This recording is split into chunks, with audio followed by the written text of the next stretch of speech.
There are plants growing across this country right now that most Americans will never hear about. Not because they are rare, not because they failed, but because at specific moments in history, they were pushed aside, outlawed, or quietly replaced by systems that had nothing to do with feeding people. These are crops that sustained civilizations, anchored American homesteads for generations, and in more than one case were considered so threatening to industrial interests that they were effectively erased from public knowledge. They did not disappear from the soil, they disappeared from memory. What follows are 7 of those plants, ranked by how deliberately they were removed from American life, and how much their return could change what you pay for food, what you grow in your own ground, and how you think about the system that feeds you. Number 7. The Jerusalem artichoke. Most Americans have never seen this plant in a grocery store, even though it is native to this continent and has been growing here for thousands of years. The Jerusalem artichoke, often called the sunchoke, is a perennial tuber related to the sunflower. It was a staple food for Native American communities across the eastern half of North America, long before European contact. Samuel de Champlain documented it in 1605. Lewis and Clark's expedition relied on it during stretches when other provisions ran short. It produces massive yields, with some estimates reaching over 15 tons per acre under favorable conditions, which dwarfs the output of most conventional root crops. It requires no annual replanting. It comes back on its own, year after year. It tolerates poor soil and needs almost no chemical fertilizer. And that, precisely, is the problem. A crop that replants itself, grows without purchased inputs, and produces abundantly does not generate recurring revenue for seed companies, fertilizer manufacturers, or pesticide producers. It also bruises easily and has a short shelf life, making it nearly useless to the industrial supply chain built around long-distance refrigerated shipping and weeks of warehouse storage. The sunchoke was never banned, it was never outlawed. It was simply incompatible with the profit structure of modern American agriculture, and so it was left behind. Quietly. Completely. Number 6. The tepary bean. This is a crop that survived 5,000 years in one of the harshest growing environments on the continent, only to be nearly wiped out by the institutions that claimed to be helping the communities that grew it. The tepary bean was cultivated by the Hohokam and later the Tohono O'odham peoples in the Sonoran Desert of present-day Arizona. It can reach full maturity on as little as 3 to 4 inches of rainfall in a single growing season. It fixes nitrogen in the soil, meaning it actively improves the ground it grows in rather than depleting it. Its protein content exceeds most commercially grown beans, and it contains compounds currently being studied for their effects on blood sugar regulation. So what happened to it? Beginning in the mid-20th century, federal food distribution programs on reservations began supplying commodity crops: pinto beans, white flour, canned meat, processed cheese.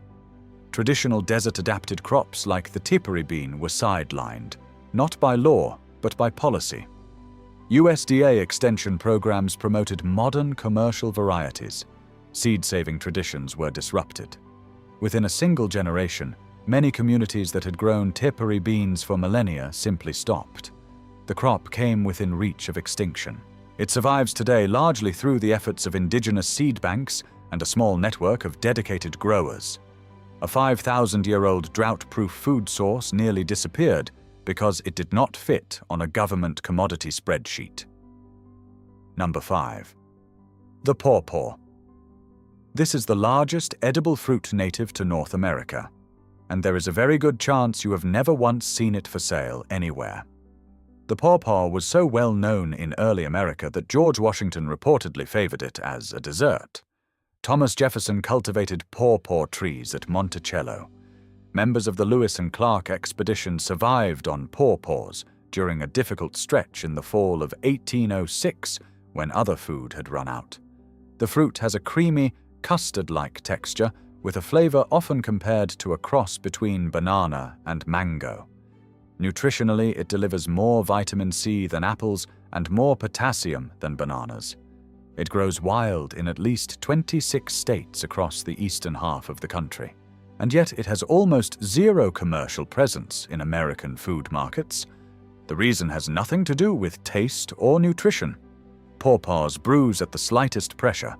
They ripen within 2 to 3 days of harvest.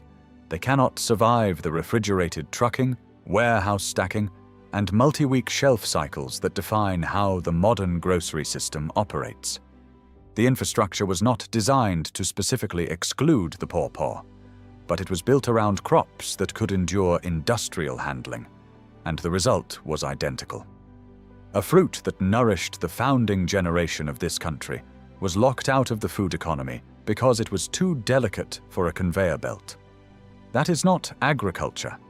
That is logistics deciding what a nation is allowed to eat. Number 4. Sassafras.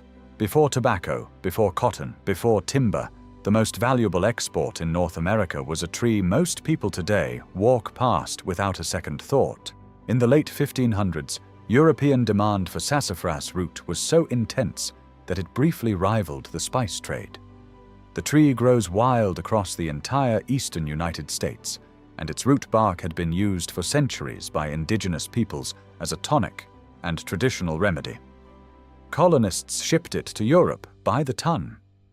For generations afterward, sassafras tea was a common household drink in rural America. Root beer, the beverage that became a distinctly American classic, was originally brewed from sassafras root. All of that ended in 1960, when the FDA banned saffrole, the primary compound that gives sassafras its characteristic flavor. The ban was based on laboratory studies showing that rats developed liver tumors after receiving concentrated saffrole. What is rarely discussed is that the doses administered to those animals were hundreds of times greater than anything a human would encounter from drinking a cup of tea. The ruling has never been revisited using modern toxicological methods. No human study has confirmed a cancer risk at normal dietary levels, but the ban held. Root beer was quietly reformulated with artificial flavoring. Sassafras tea faded from American kitchens, and a tree that still grows abundantly in millions of backyards across this country became, in the public mind, something vaguely suspect. One regulatory decision, grounded in extreme-dose animal testing from over 60 years ago, effectively removed one of the oldest food traditions on this continent from everyday American life. Number 3. Sorghum. This crop was not banned, and it was not regulated into obscurity. It was replaced so thoroughly that most Americans alive today have no idea it was once central to how this country sweetened its food. Before granulated white sugar was cheap, and before corn syrup dominated the processed food industry, there was sorghum. Throughout the 1800s, nearly every small farm in the South and across the Midwest grew a patch of sorghum cane and pressed it into thick, amber syrup. It was the everyday sweetener of the common American household.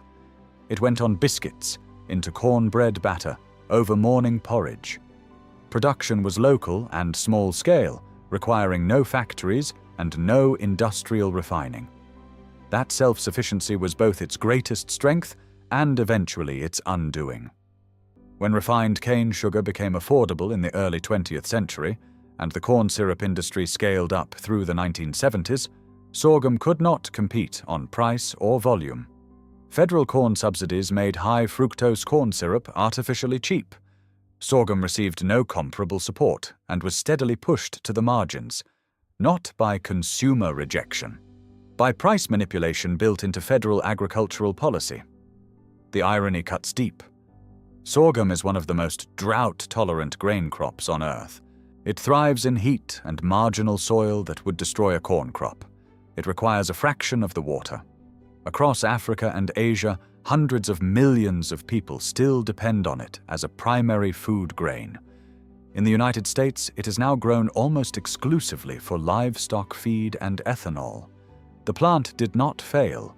The economic architecture around it was quietly redesigned to favor something else entirely. Number 2. Amaranth. This grain carries one of the most deliberately violent suppression stories in all of agricultural history. Amaranth was a foundational crop of the Aztec Empire. In some communities, it provided up to 80% of total caloric intake.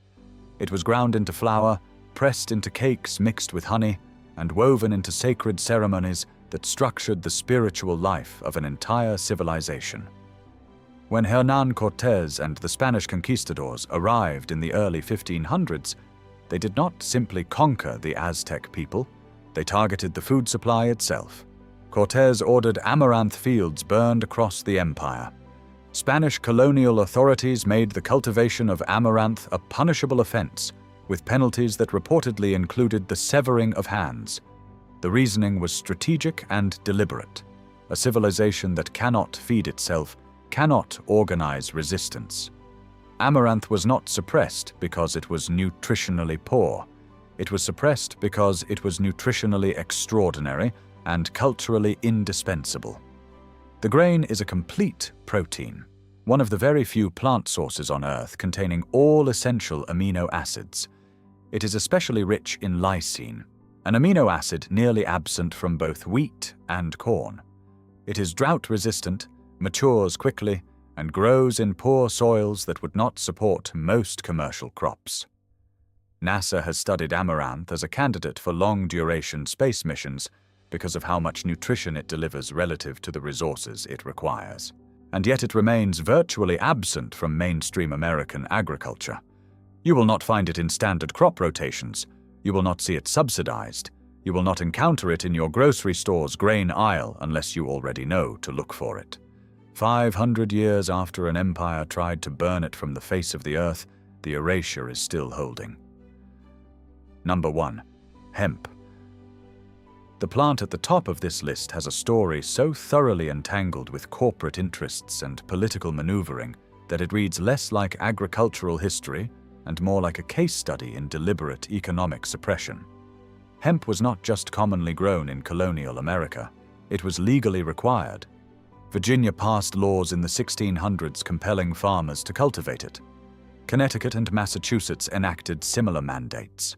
George Washington grew hemp at Mount Vernon and recorded it in his personal farm diaries. The sails, ropes, and rigging of early American naval vessels were manufactured from hemp fiber. As a crop, it is extraordinary in its versatility. It produces durable textile fiber, highly nutritious edible seed, oil, paper pulp, and even building material. It matures in roughly 4 months. It requires no pesticides. It suppresses weeds naturally and reduces soil erosion, leaving the ground in better condition than it found it. In 1937, the Marijuana Tax Act effectively banned hemp cultivation across the United States, lumping it with its psychoactive relative, despite the two plants serving entirely different purposes. The timing raises unavoidable questions. DuPont had recently patented nylon, a synthetic fiber that would have faced direct market competition from cheap, durable hemp. William Randolph Hearst, one of the most powerful media figures in the country, held vast timber acreage that was threatened by hemp's viability as a paper pulp source. Whether those interests directly shaped the legislation or simply profited from its passage, the financial alignment is difficult to dismiss as coincidence. For over 80 years, the most versatile crop in American agricultural history was illegal to plant. The 2018 Farm Bill finally restored the legal right to grow industrial hemp, but by then the damage had compounded across generations. Infrastructure had been dismantled. Institutional knowledge had eroded. Seed stock had scattered. An entire agricultural capability was hollowed out, not because the plant failed, because it threatened the wrong balance sheets. 7 plants. Not one of them was abandoned because it stopped growing. Not one disappeared because Americans stopped needing food. Every single entry on this list was pushed out by a pattern that had nothing to do with nutrition, nothing to do with resilience, and nothing to do with what is best for your household. Logistics systems that reward shipping durability over nutritional value. Subsidy structures that pick winners decades in advance. Regulatory decisions made in rooms most Americans never knew existed. Policy frameworks that elevated corn and soy and wheat into permanent dominance while quietly burying everything else. The soil in this country has not forgotten these crops. The seeds still exist. The growing conditions across most of the United States can still support every plant on this list. The question was never whether they could come back. They are already out there right now, growing for the small number of people who know where to look.